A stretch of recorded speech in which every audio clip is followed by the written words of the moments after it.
Luke Pearce, one of the very best in the business, has the whistle to keep a lid on things for us today. For an age, Saracens sat on England's throne. The Exeter Chiefs were its pretenders. Rivalry rekindled on a chilly December weekend, latterly in matches.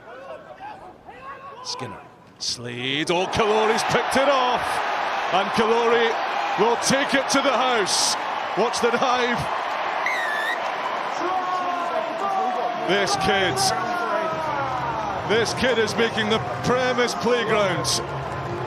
That's Henry Slade's pocket he's just picked. About 20 passes. He's earned a glass of Baileys at Christmas time already.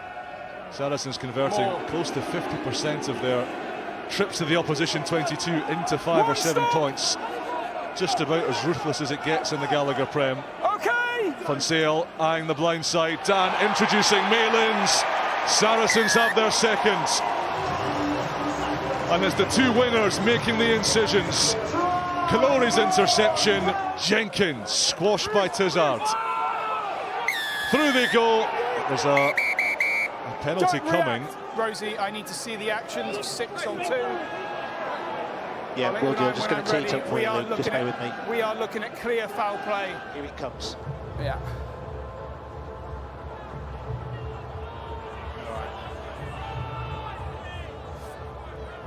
Okay. Over to you. This is going to be a yellow card. The initial action is wrapping onto the thigh, then he drops to his knee. That's why it's not red. 6. Be really careful. There we go. Skinner.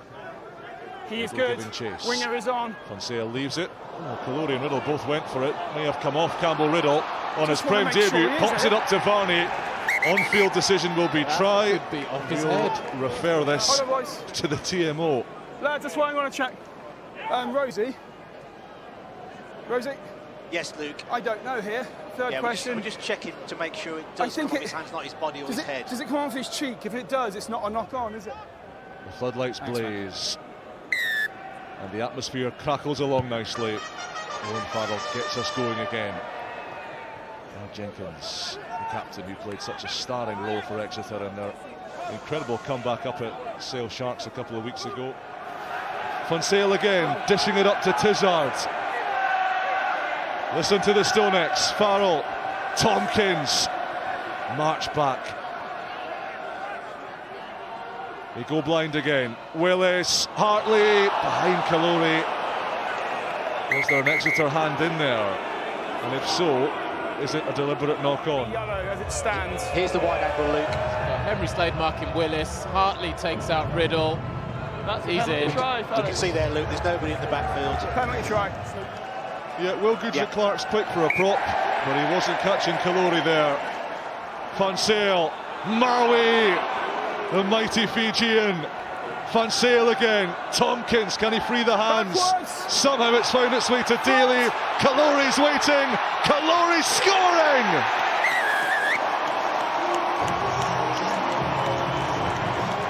It might be his last act. Heaven to the skipper. Jenkins sets up the maul. Exeter rev the engine. Saracens come through to try and stop it. They can't do enough. All okay. And Exeter voices ringing out across North London. Try's good. Skinner, Slade, chance here for the Chiefs. Over the top to a marauding Jenkins. Of all people, to have Jenkins steamrolling his way forth. Varney, James, great hands to Fisilo. He's going all the way. Exeter weave a tapestry across the 4G paddock. 30 seconds left. Riccioni's dynamited. Ikitau again, a hero in white. Tompkins, Errol's lost it. That might be the game. Slade can make the point safe. Saris are falling. Saris are fading. And the Stone X is crumbling. Southwest pandemonium. Slade celebrates. Tony Rose down in there loving it, the Chiefs owner. Rob, as Christmas presents go, a win at the Stonex must be right up there for you. Yeah, as I said before, it's a good length of time since we've won here before. I think the lads are delighted. I think that probably is a great compliment to Saracens on how hard it has been for us to come and win here.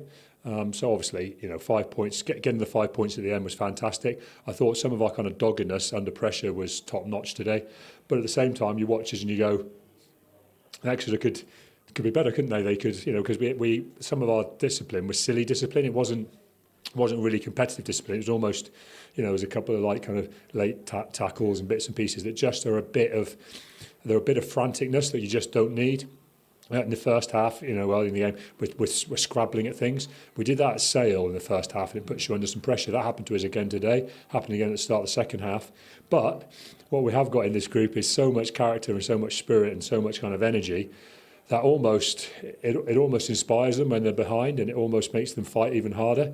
And I think that last set of defence we put in, when we've got a 1 point lead that leads to a turnover and the bonus point try, it probably sums up this group more than anything else. It's not tidy, it's not nice, but it's got bags of grit and bags of determination and bags of energy, and that's what these lads are about. And our job as coaches is just to try and keep trying to work on the detail with them.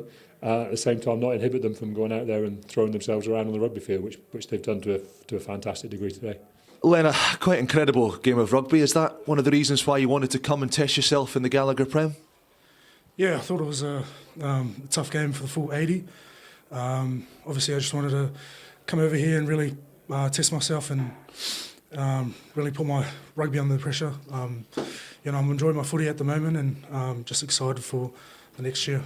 You were certainly under pressure today in the throes of the game. I think you were down by 12-3, 24-13 at various points. What does it say about the mentality, the ability to stick to process in this Chiefs team that not once but twice you were able to come back, lead and win this game? Yeah, at half-time we spoke about, obviously we were up by 1 point, but just sticking to our structures and just know that the way we play is going to get us wins, and just to stay in the fight, and I think we did do that, and it was nice to score a try at the end. Mark, I guess you've been in talking to the players at full time. What were the key messages after such a close game, and I'm sure such a frustrating way to lose it? Yeah, really disappointed with the outcome, really disappointed with our inability to, when we had joy in the scoreboard, we weren't able to create enough pressure on them or relieve enough pressure on ourselves to sustain that lead and build on that lead.